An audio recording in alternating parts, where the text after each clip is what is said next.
Olá, começando mais um Bela Máquina, no canal de automobilismo do portal Terceiro Tempo. Demorou um pouquinho, a gente tentou agendar várias vezes, mas finalmente eu tenho o prazer de receber o Rafael Suzuki, piloto da Stock Car, hoje aqui no Bela Máquina. Obrigado, Rafael Suzuki, por estar aqui comigo hoje. Eu que agradeço, Marcos. O prazer é todo meu de estar aqui e finalmente aconteceu, né? Legal.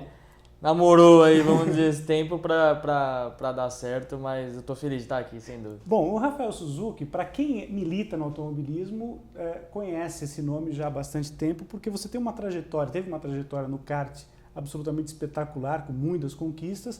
Depois você fez uma carreira de monopostos, prioritariamente no exterior, né? No exterior, basicamente, né, Rafael? E hoje está já na sua terceira temporada da Stock Car. Nós vamos falar um pouquinho do que você já fez.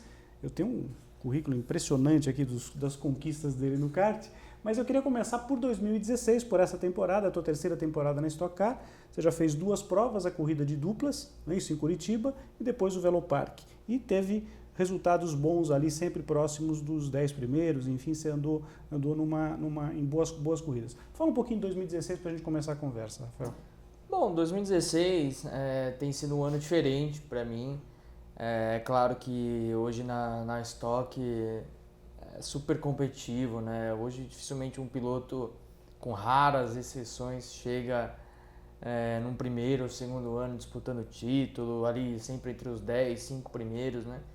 Então, assim, os 2 primeiros anos foram anos de aprendizados, principalmente o primeiro, né? Claro. Onde tudo novidade, né? Eu que não fiz carreira no Brasil, então eu tive uma certa dificuldade em conhecer as pistas, conhecer o automobilismo brasileiro de uma forma geral, Funcionamento, a dinâmica em geral, né? Conhecer as pessoas também, né? Os pilotos que correram de Fórmula Renault na época, Fórmula 3, trabalharam com aquele engenheiro, com aquele ali, então sabiam mais ou menos como era esse meio, né? E para mim era tudo novo, parecia que eu estava num novo país, com pessoas que algumas delas não faziam ideia de onde eu estava, né? De onde eu estava vindo, por ter feito carreira no Japão também uns 3, 4 anos, né? Então não era tanta essa informação que chegava aqui pro meio da Stock, né? Até porque é um meio, vamos dizer assim, eu pensava muito em Fórmula, né? Então aquele que pensa em turismo já é um meio um pouco diferente. É verdade.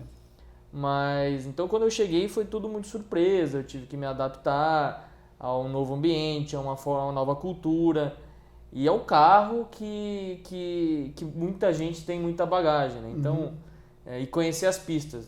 Eu acho que no meu primeiro ano, com exceção de Interlagos, talvez eu conhecia Curitiba, mas o resto, as outras 7, 8 pistas, para mim eram novas. Tudo novidade. Então chegar naquela sexta-feira e meia hora de treino e ter que achar o setup, porque... não são muitos treinos, não tem pré-temporada. Na época até tinha uma pequena mas uma pré-temporada que coisa, né? não é a gente não costuma nem dizer de pré-temporada, a gente costuma dizer que esses treinos são um shakedown mesmo pra gente se adaptar à nova equipe, né? E não desenvolver alguma coisa como funciona na Fórmula 1, por exemplo, né? Então, foi um ano de altos e baixos, mais um ano de muito aprendizado. O segundo também foi muito parecido, eu até esperava um pouco mais do segundo ano, que foi melhorando do segundo semestre em diante, né? As últimas 5, 6 etapas já foram bem melhores, a gente teve algumas dificuldades no começo, mas assim, eu prefiro olhar o copo meio cheio, que eu acho que esses 2 anos me serviu bastante para que eu possa nesse terceiro ano, a partir desse terceiro ano, encarar de uma forma... de uma expectativa diferente, né? Então esse ano eu tenho uma expectativa maior de estar constantemente entre os 10 primeiros. Eu lembro que quando eu classificava ali na Stock, tem 34 carros, eu classificava em 20º, carro feliz no começo. Porque você olhava para trás, você quase 20 atrás de você. Agora se eu classificar em 20º, não vão me ver sorrindo ali no box, vão me ver preocupado, né? Então, que já subiu um degrau, quer dizer, você já conseguiu essa evolução. Então assim, eu tô feliz que as coisas estão progredindo, que o caminho está sempre para frente e essa evolução está sendo constante, né? Então esse terceiro ano na Stock, para mim, já começar com 2 corridas entre os 10 primeiros, de 3 corridas, para mim já é meu melhor ano na Stock. E você nesse ano, né, Rafael, está competindo com o Mauro Voga, né, uma equipe muito bem estruturada, né? Teu parceiro de equipe é o Denis Navarro, que aliás já esteve com a gente aqui no Bela Máquina um tempinho atrás. E agora você está em terceiro ano e terceira equipe diferente, né? Você competiu no primeiro ano, você foi parceiro da Bia lá com o Bassani, não foi isso? Depois na RZ com o Burt, né? E agora você tem o Denis Navarro. Como é que é o teu entrosamento esse ano 2016 com o Denis? Como é que está sendo? Bom, o primeiro ano, na verdade, só corrigindo, o primeiro ano foi com a ProGP. Ah, é ProGP, desculpe. Porque a Bassani agora está com a ProGP, enfim, a gente teve tanta coisa. O primeiro ano... A Bia não estava na Bia depois? A Bia foi para a equipe do Bassani. É verdade. No primeiro ano foi com o Duda Pamplona, lá na ProGP. Mas enfim, esses 3 anos em 3 equipes diferentes, parece assim que eu não achei a equipe certa. Mas não, eu tive sorte de trabalhar com essas 3 equipes, que são 3 equipes super competentes. Nunca tive nenhum problema assim, de relacionamento com a equipe. Poxa, o primeiro ano com o Duda, que é um cara que durante esses 3 anos eu sempre conversei com ele para correr na equipe dele. É um cara que eu admiro pra caramba. Até pouco tempo estava pilotando, né? Inclusive no primeiro ano teu ele fez dupla com a própria Bia, né? E ele é um cara super 10, super fácil de lidar. Hoje é um amigo, né? Claro. Então, também com a Bia, hoje virei amigo da Bia, a gente corre de kart junto. Então, no segundo ano também com a RZ, uma equipe super competente, com gente muito experiente. Era uma equipe que eu não conhecia, assim, não tinha um relacionamento quando eu realmente fechei com a equipe, mas foi um ano muito bom. Trabalhei com o Luciano, que eu também não tinha amizade com ele, e aprendi muito com ele. Ele é um cara super profissional, super técnico, e assim, foi um ano que eu pude aprender demais assim, com as pessoas lá dentro, mesmo que não tenha sido um ano que a gente teve pódios ou sempre entre os 10, mas é nas dificuldades que a gente acaba trabalhando em equipe, né? Lógico, então, e esse terceiro ano com o Mauro tem sido para mim muito, muito bacana, porque o Mauro é aquele cara que ele diz para você assim, olha, o carro vai andar assim, assim, assado, você não fica muito fazendo pergunta, né? Ele passa uma segurança muito grande, né? Então...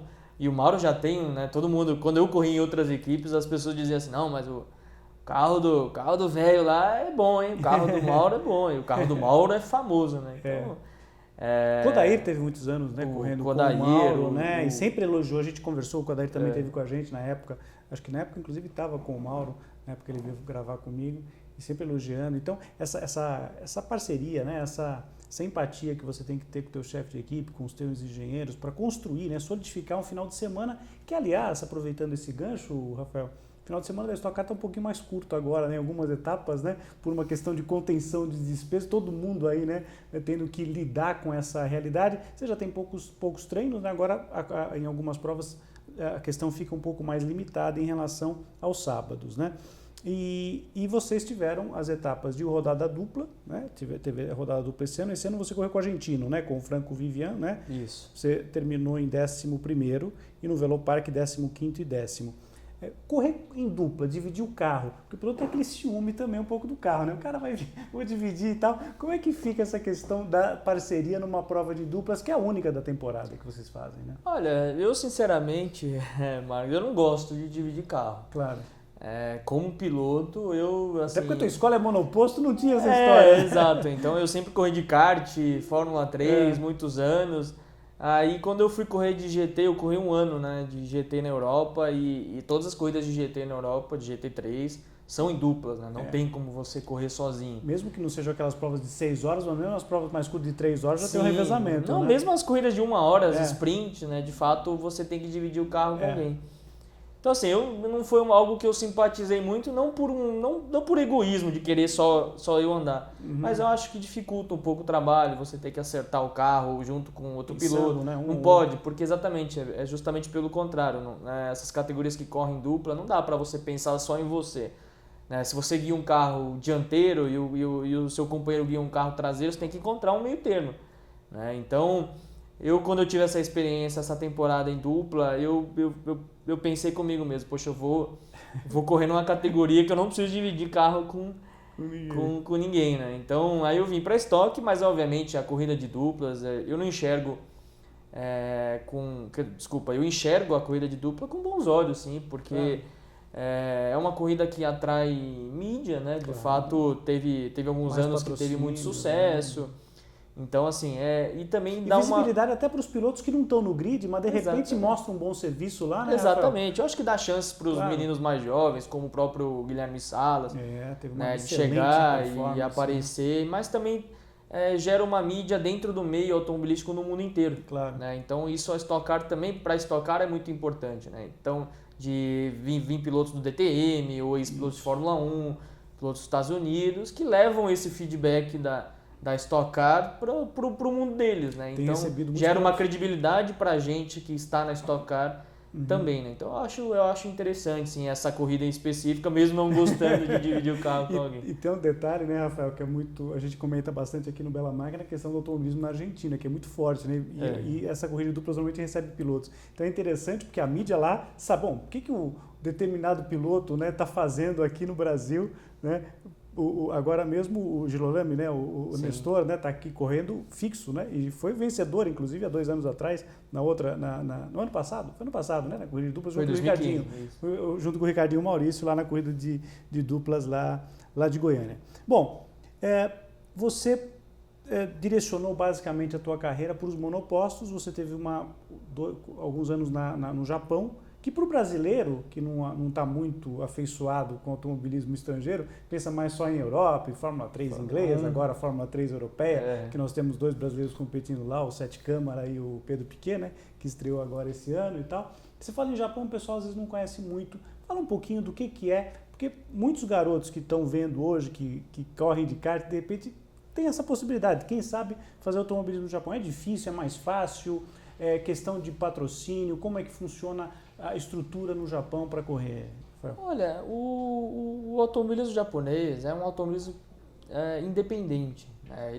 Ele realmente não precisa correr em outros lugares ou uma estrutura exterior para sobreviver. É como os Estados Unidos, né? A NASCAR ela não precisa essa internacionalização. Né? Então o Japão é muito parecido. O Japão tem as montadoras deles, a Honda, a Toyota, a Nissan, agora a Subaru, que investe na categoria deles, né? Então, de fato, assim, o automobilismo japonês ele não tem uma repercussão mundial muito grande, mas é um automobilismo muito forte. Eu diria que ele é tão forte quanto o alemão e quanto o americano. Principalmente como o alemão, né? Que o alemão a gente usa como referência o DTM.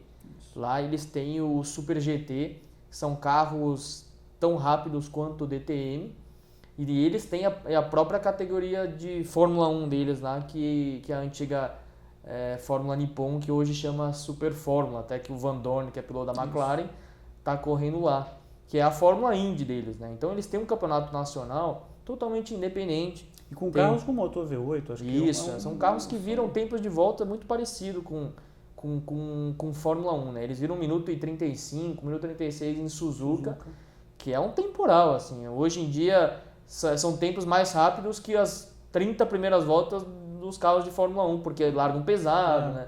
Então, hoje, as categorias no Japão são extremamente profissionais, o público lá é fantástico. Eu mesmo já presenciei corrida lá que tinha 100 mil pessoas no autódromo de Fuji, né? Então, é um mundo que a gente não acredita. Quem não conhece, a primeira vez que eu fui para lá, lógico, eu sempre acompanhei, até pela minha ascendência e tal, sempre acompanhei. Falando nisso, você é filho, neto? Eu sou neto. Você é neto de japonês. Mas eu não falava nada de japonês e não tenho cultura japonesa em casa. Então, assim, eu aprendi, fiz aula de japonês e fui correr lá. Né? Mas o profissionalismo... Mas ajudou o fato de você ter um sobrenome... Assim ou não teve influência? Olha, para ser bem sincero... Para abrir portas inicialmente não ter nem isso? Zero. Assim, foi? Realmente foi na base do talento mesmo, você mostrou serviço e acabou... eu acho que foi um momento, né, em que eu estava correndo... Na verdade, quando eu fui para o Japão, eu corria de Fórmula 3 na Europa, na Alemanha. Aí eu fiquei em terceiro 1 ano e veio esse convite, essa possibilidade de eu correr na Toms, que é uma equipe de Fórmula 3 mundialmente conhecida, já ganhou várias vezes o Grande Prêmio de Macau. Né, que era campeã ali, correram vários pilotos, entre o Adrian Sutil, o próprio Marcus Ericsson, o Oliver Jarvis, que está o João Paulo de Oliveira, que está muito bem no Japão há muitos anos. Então, quando eu fui para lá, foi uma oportunidade mesmo, uma possibilidade que apareceu e eu consegui viabilizar para poder estar lá, para poder morar, para poder ficar ali o ano inteiro, né? Então, o Japão para mim foi um susto, mas foi um susto positivo. Tá.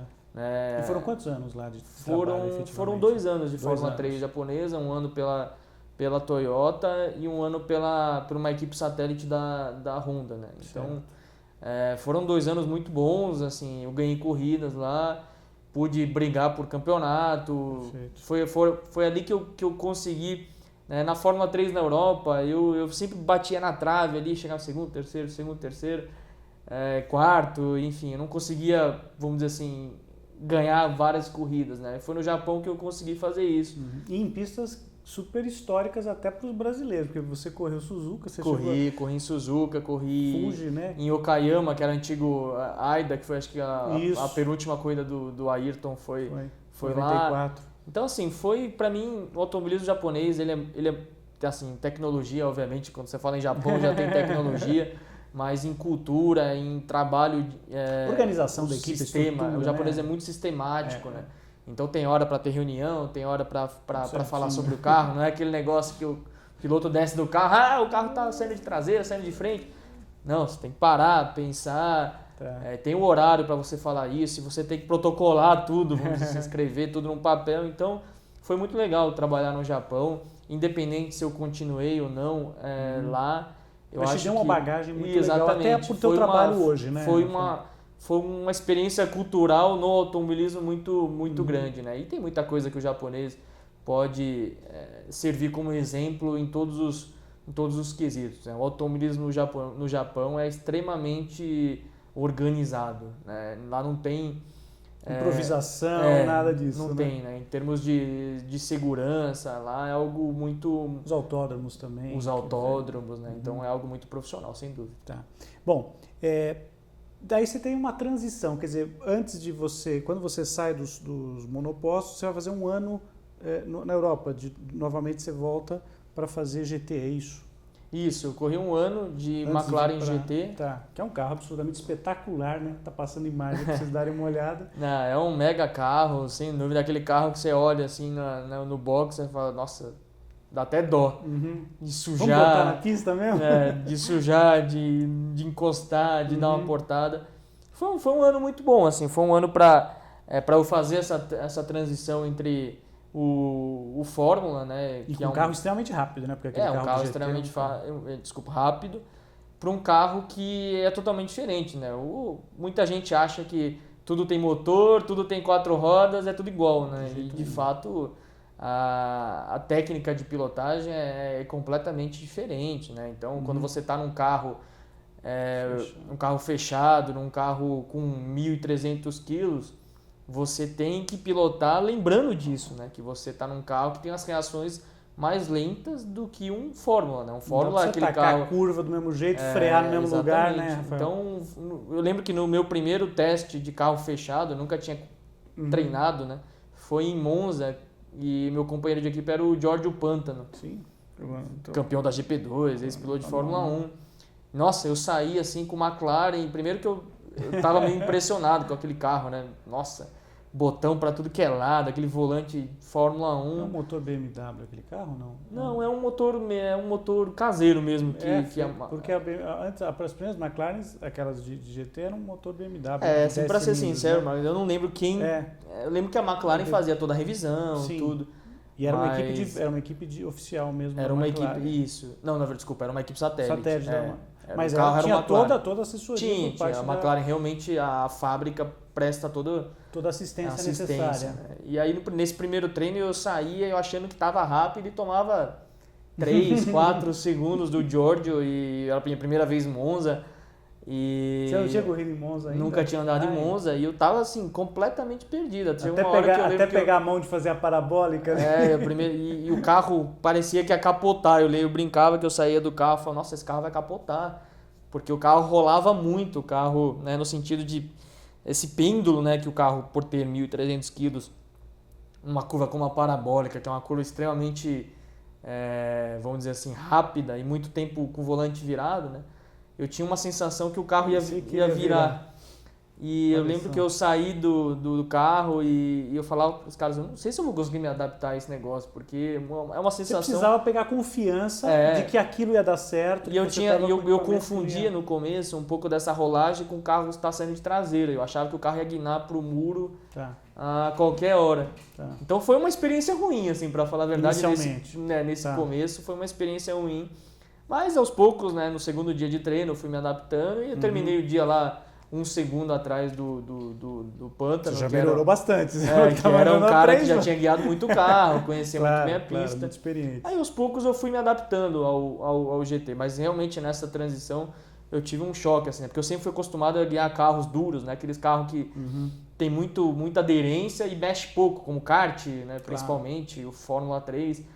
Né? Eu nunca guiei carros mais pesados. Não que eu não tenha prazer, pelo contrário, eu acho que o Stock ele é um carro muito legal de guiar. Até gosto do Stock, para ser sincero, porque ele é um carro que não rola muito.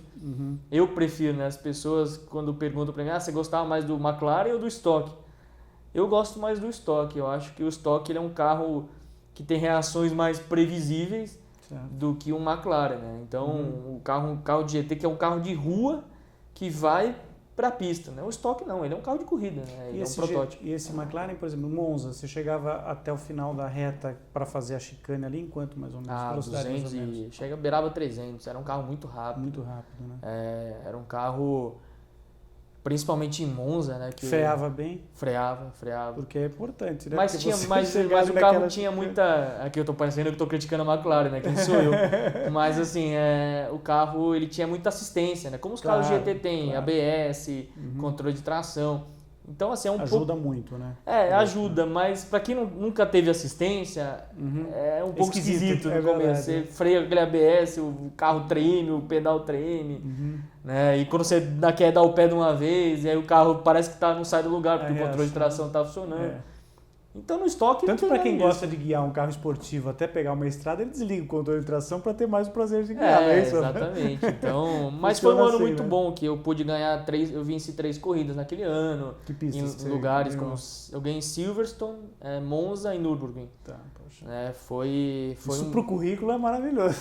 Pelo menos um dia eu posso colocar lá uma foto na minha casa. Lá legal, né? Com o troféu. Foi um ano que disputei o campeonato, fiquei em terceiro no campeonato. Só que aí, né, assim, eu fiz uma análise no fim do ano do que eu queria pra mim. Um balanço aí. E aí foi aí que eu decidi olhar pra Stock Car, né, a categoria cada vez crescendo, cada vez mais. E aí como eu comecei a andar de turismo, algumas pessoas perguntavam, poxa, por que você não vai correr na Stock? Né, não era algo que tinha passado, não vou dizer que eu planejei correr de Stock Car quando eu estava correndo de Fórmula, mas foi algo natural e que me agradou bastante. Assim. Hoje eu gosto muito da Stock por causa da competitividade, né? É uma categoria que você tem que ser beirando a perfeição, para não dizer que tem que ser perfeito. A guiada tem que ser perfeita, até porque às vezes uma calibragem diferentezinha entre um carro e outro dá uma margem de... E você cai às vezes 20 posições por causa de uma pequena mudança no carro, né? E o nível dos pilotos também. Espetacular. Né? Hoje o Brasil tem que dar graças a Deus ter um campeonato forte como esse, com um nível de pilotos desse, onde um piloto que larga em 20º, 25º ganha uma corrida. Né? Então é bom assim estar no Brasil e poder correr e viver num campeonato muito forte como esse. Conseguir se profissionalizar, né? numa categoria assim. Só para dar uma passada da Stock Car esse ano, né? Então tivemos a corrida de duplas, né? Que foi em Curitiba, vitória do Marcos Gomes com o Antônio Pisonia, né, que está fora do grid esse ano, mas correu com o Marquinhos, né, que é o atual campeão. E a segunda etapa, que foi no Velopark, Cacá Bueno venceu a corrida primeira da rodada dupla e o Diego Nunes venceu a segunda. Para o campeonato, nós temos a próxima etapa, 22 de maio, em Goiânia. Antes de falar do calendário total, nós estamos gravando o final de, quer dizer, um mês aí praticamente para a etapa. Há uma distância muito grande entre as competições. E esse moço que está do meu lado, agora eu vou aproveitar para falar para vocês, para quem não conhece, eu imagino que ele deve treinar de kart para aproveitar esse tempo, né? Para poder não ficar enferrujado. Olha só, campeão da seletiva de kart, Petrobras de kart, que é uma categoria, um campeonato, um torneio que a gente acompanha muito de perto, inclusive o Binho Carcassi vai vir provavelmente no próximo mês aqui, já teve com a gente, inclusive, o Binho e vários pilotos da seletiva. Você também foi campeão brasileiro de kart, campeão da Copa Brasil de kart, campeão sul-americano, 500 milhas de kart, campeão sul-americano, sul-brasileiro, tricampeão paulista e teve entre os 15 melhores no campeonato mundial. Quer dizer, o kart faz parte da tua vida, fez parte da tua vida e faz até hoje para você manter a forma quando você tem essas brechas muito longas do calendário da Stock, né, Rafael? Faz. O kart não tem, assim, acho que a grande paixão pelo kart é o fato do kart te proporcionar vamos dizer, prazer a qualquer hora de pilotar, né? O kart, liga pro mecânico, vamos treinar. No estoque não é assim como qualquer outra categoria, não existe isso, né? Você tem que esperar aquele um mês. Claro. Você está comentando sobre a espera, né? Que claro. A gente tem de 40 dias algumas vezes, que é normal, né? Para os campeonatos. Então, assim, o kart é algo que te mantém na ativa, né? A gente treina os reflexos, treina a questão física. E assim, eu tenho uma paixão pelo kart porque eu corri muito de kart, na verdade, muito mais do que a maioria. A maioria sai do kart com 15, 16 anos, já vai andar de monoposto, né? Ou tá indo para a Europa, Estados Unidos, enfim. Vou fazendo Fórmula 3 no Brasil. Exato, fazer Fórmula 3, que é uma excelente categoria. Né? Eu não, eu acabei assim, eu lembro que na época eu não tinha dinheiro, meu pai também não tinha condições de bancar uma temporada de Fórmula Renault, que na época custava muito caro, assim, pro padrão do kart. Você acabou ficando mais tempo no kart. E aí, como eu tinha algumas vitórias, títulos, e aí eu acabei me profissionalizando no kart, né? Eu corri ali uns 2, 3 anos de kart, que a fábrica de kart me bancava, eu até tinha um salário, assim, não era um salário, mas eu conseguia...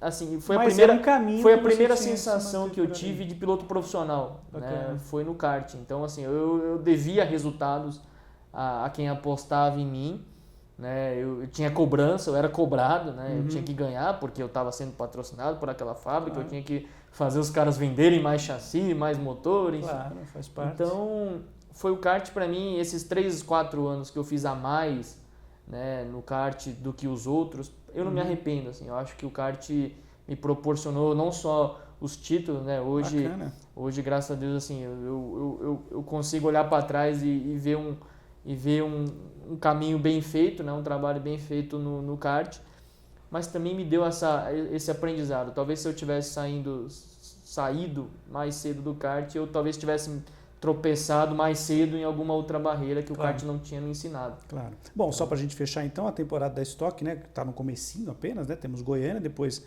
em junho temos 2 corridas, Santa Cruz do Sul, Rio Grande do Sul e Tarumã. Você já conhece todas as pistas, né? Porque é por causa depois de 2 temporadas, né? Menos a pista em Minas, né, que vai inaugurar. Bom, aí temos Cascavel, no Paraná, né? Que é bem desafiadora também, né? Enfim, uma pista Interlagos, que vai ser a corrida do Milhão em 11 de setembro, depois Londrina. Brasília está em aberto, não se sabe, eu ouvi falar que parece que a reforma vai sair, vamos ver, torcer, né? Porque não podemos perder mais uma praça, né? De eventos, né? Depois volta a Goiânia para a antepenúltima prova, aí sim, como você lembrou, Curvelo, Minas Gerais, que a coisa está bem adiantada, a pista já está bem, que bom, né? Uma notícia boa no automobilismo em termos de autódromo, né? E fecha Interlagos, como fechou exatamente em 2015, né, Rafael? A temporada lá em 11 de dezembro, o Papai Noel quase chegando em Interlagos para entregar os presentes e vocês vão estar por lá. Falando em pistas, a tua preferência no Brasil, dos circuitos brasileiros, você acha que montar 2, 3 autódromos? Pena que perdemos Curitiba e estamos, né, porque é uma pista sempre bastante elogiada pelos pilotos, né, por todos os teus colegas, e você imagino gosta também, né? Olha, eu gosto muito da pista de casa. Eu gosto de pista de alta, de alta velocidade, assim. Acho que porque acostumei a andar tanto de Fórmula 3, que Fórmula 3 o que era desafiador é em pista de alta, né? Claro. Então, e curvas rápidas, né? Curvas rápidas, bacião da vida. Mas não é nem por sentir adrenalina, eu acho que por ter um pouco mais de facilidade. Perfeito. Para falar a verdade. Eu gosto de Cascavel, acho que Cascavel é uma pista única, né? Aquela pista moda antiga ainda. No Brasil, Interlagos, obviamente, quem não gosta de correr em Interlagos. Algum trecho específico de Interlagos que você goste mais de fazer? Que fala, aqui é o meu, eu gosto, faço a diferença aqui. Tem piloto que gosta mais da Cena, tem piloto que gosta do diferença é complicado, né? Na Stock hoje em dia. É difícil, mas aquele setor que você gosta de você acho que o primeiro setor é mais, né? O primeiro setor dali tem o jeito que você faz o S do Senna. É muito importante, porque... Uma boa velocidade depois na reta oposta. Porque você leva a velocidade do S do Senna até o final da reta oposta, né? Então, se você comete um erro no S do Senna. O bom traçado ali é fundamental, né, Rafael? O bom traçado e saber a hora de voltar o pé, não muito cedo, porque se for muito cedo provavelmente você vai guinar para o muro ou para um lado ou para o outro, mas não muito tarde também, que senão custa muito tempo, né? Fica um tempo acumulado, perdido. Uhum. Então, aquele primeiro setor em Interlagos, Cascavel, sem dúvida. Eu gostava muito das pistas de rua, né? A pena que a gente então, não eu até tinha comentado, até ter colocado como um temazinho. Nós tínhamos Salvador e Ribeirão Preto, não temos no calendário desse ano. Tem alguma outra praça que você gostaria de ver uma prova de rua? Eu queria que tivesse uma corrida lá no Maranhão. Nossa, eu tenho um carinho pelo Maranhão. A Federação Maranhense sempre me apoiou bastante. Legal. O presidente da Federação, Giovanni Guerra, que é um cara super... Tá faltando uma prova no Nordeste, né? Porque falta. Tínhamos no Salvador, né? Se eu tivesse uma pista de rua lá no Maranhão, em São Luís, em Imperatriz, é que se falar pro pessoal, o pessoal fala, pô, tem que viajar até lá. Mas... A logística complica um pouquinho, porque todas as equipes aqui, né, o custo é muito caro hoje, principalmente... Mas a Stock corria na Argentina, né? Eu acho que é uma questão de questão e outra, a economia uma hora vai estar melhor e eu acho que é uma possibilidade de voltar, né? Sem dúvida, o Maurício Slaviero, ele olharia com bons olhos se tivesse... vamos dizer, uma proposta ou algo Foi um dos temas que eu abordei com o Maurício quando ele esteve aqui comigo, o Rafael, ele veio aqui falar com a gente no Bela Máquina, essa questão de possibilidade de levar a estoque independente de ter autódromos, de montar circuitos de rua, e ele parece ser bastante gostar da ideia, né? É claro que depende de uma série de elementos. Depende, né? De fato... Eu acho que as pistas de rua, de fato, elas são importantes porque deixam o público mais próximo. Muito legal, isso é bacana. Na verdade, o público ali 2 meses antes da corrida já está sabendo. O pessoal que não iria no autódromo vai porque a pista está passando ali perto de onde ele trabalha, onde o cara passa todo dia. Da faculdade que ele estuda, enfim, é bem bacana, mas né? Eu gosto muito das pistas de rua e sei que não é o momento para a gente correr nelas, mas eu torço para que volte, até para a gente... seria muito legal ter... em 12 etapas, ter 9, 10 etapas em lugares diferentes. Claro. Né? E não repetir. Não precisa repetir praças como a gente Mas que realmente hoje. A gente não tem tantos autódromos assim para correr 12 corridas em 12 lugares diferentes. Né? O que é normal, na verdade, um país com mais de 12, 15 autódromos acho que nem existe. Né? Pois é. Agora, falando em autódromos, só para a gente fechar essa questão, fora do Brasil, quais as pistas que você pensa assim, se você tivesse que hoje levar teu Stock Car, por exemplo, para levar para uma pista para fazer uma volta, qual pista ou quais pistas? Não, tem duas pistas que eu sinto muita falta e quero voltar lá, não sei como, mas uma delas é Suzuka. Eu acho que Suzuka é uma pista que alinha o desafio com a exigência física. Eu acho que Spa, por exemplo, é uma baita pista, só que ela alinha muito mais o desafio. Ela te proporciona o desafio em Spa, mas em Suzuka ela existe o fato exigência física. Você vê muitos pilotos que correm em Suzuka por ser uma série de curvas de alta, anti-horária. É uma pista extremamente desgastante, né? Aquele primeiro setor que tem vários S's de alta ali, né? O Ayrton mesmo falava, hoje mesmo os pilotos de Fórmula 1 ainda dizem que Suzuka, e é muito fácil bater em Suzuka, né? Você vê que em treinos de Fórmula 1, em corrida, muita gente bate. É a pista que mais que Mônaco, a Fórmula 1 tem mais acidentes assim em Suzuka. Por conta disso. Por conta do desafio, né? Dessa exigência física. E a outra pista que eu corri uma vez só na vida, mas eu tenho vontade de voltar é em Macau. Né? Por ser um circuito de rua que junta velocidade com desafio, né? Então, fechado demais, né? Macau é uma pista de 7 km, imagina, então você erra na segunda curva, você vai... Tem corrida de Fórmula 3, tem carros GT, tem Porsche, enfim, eles fazem... Tem os que correm de moto. Que é bom. Aí que é uma doideira total. Assim. Né? Para andar de moto, eu já acho loucura andar em pista, quer dizer, agora, a turma da moto fica brava quando eu falo essas coisas, mas eu acho loucura, enfim, 2 rodas, para mim, uma hora ela vai cair, ela vai ganhar de você uma hora, mas andar em Macau de moto, então, aí é doideira. Não é. Ali eu acho que é muito mais que coragem, né? Ali é um desafio pessoal. Total, porque infelizmente a gente vê, né? Quando eu tava lá em Macau, teve um acidente fatal de moto. Isso é complicado. Mas assim, eles assumem o risco, né? Faz parte do risco. Rafael, chegando pertinho do final, eu sei que fazer automobilismo não é fácil e eu abro o nosso chefe aqui, o Milton Neves, e não tem nenhum problema com merchan. Você já viu que nós temos aqui merchan à vontade. Quem te patrocina, quem te apoia, deixa o teu recado, pode deixar o teu agradecimento. Eu sei que tua camisa tem gente te apoiando e as tuas redes sociais também, para quem quiser te apoiar também, quem quiser encontrar o Rafael Suzuki, como é que faz? Bom, meus patrocinadores, né, a Geolab, uma grande farmacêutica que está investindo cada vez mais no... Já há bastante tempo, né, na Stock Car, né? Não, na verdade não muito, eles entraram com o Denis, né, e em 2015, agora eles estão indo para o segundo ano, então hoje a gente tem uma equipe que a gente chama até de Geolab Racing, a equipe Vogel, e eles estão indo na contramão isso eu acho muito bacana, que eles estão acreditando muito no automobilismo, uma baita farmacêutica que está crescendo bastante. E eu tenho o apoio do governo do estado do Maranhão, através de uma... porque eu costumo dizer que eu sou meio maranhense, né? Eu tive a criação, né? Eu corri muito de kart lá no Maranhão. Meu pai trabalha lá faz 20, 30 anos. Né? Que legal. Então eu tive uma vida lá também. Né? Eu ganhei títulos de kart lá, né? Pode colocar aí os títulos da seletiva que eu conquistei lá no Maranhão, então eu tenho patrocínio. Porque a seletiva tem essa dinâmica de levar as competições para vários lugares. E o único lugar que, se eu não me engano, que a seletiva Petrobras foi todos os anos, sem nenhuma exceção nesses 20 anos de história, eu acho que quase a seletiva tem, foi no Maranhão.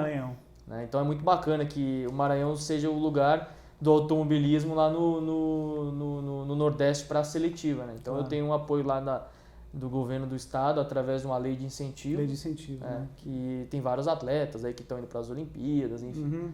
Então, fazendo meu jabá aqui.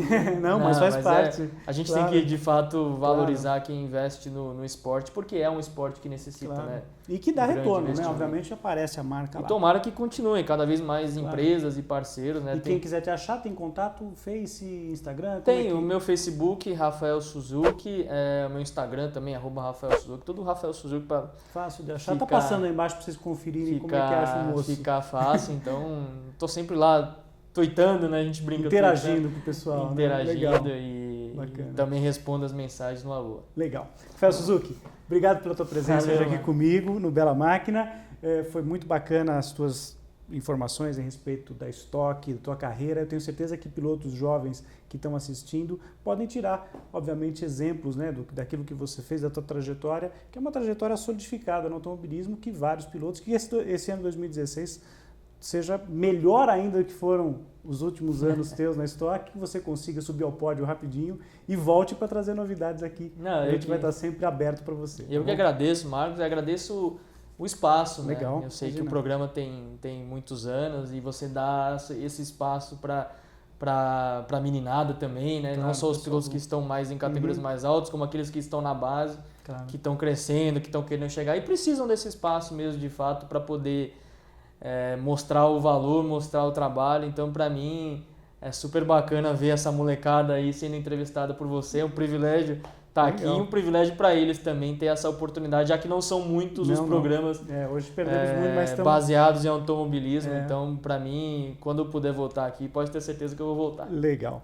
Bom, a gente encerra sempre o Bela Máquina com uma dica de piloto que está naquela famosa sessão do Milton Neves, a sessão que enfim levou. Que não só aborda gente que parou de correr, ou atletas que já estão fora do esporte, mas quem está na ativa também. E como nessa semana completou 35 anos de idade, a nossa homenagem para você dar uma conferida à página do Felipe Massa, né, brasileiro que está 11 vitórias na Fórmula 1, está competindo pela Williams, enfim, um grande piloto, um grande talento do automobilismo brasileiro. Então a nossa homenagem de hoje, encerrando o Bela Máquina, é para você dar uma conferida na página do Felipe Massa, com muitas fotos, com muitas informações da carreira dele.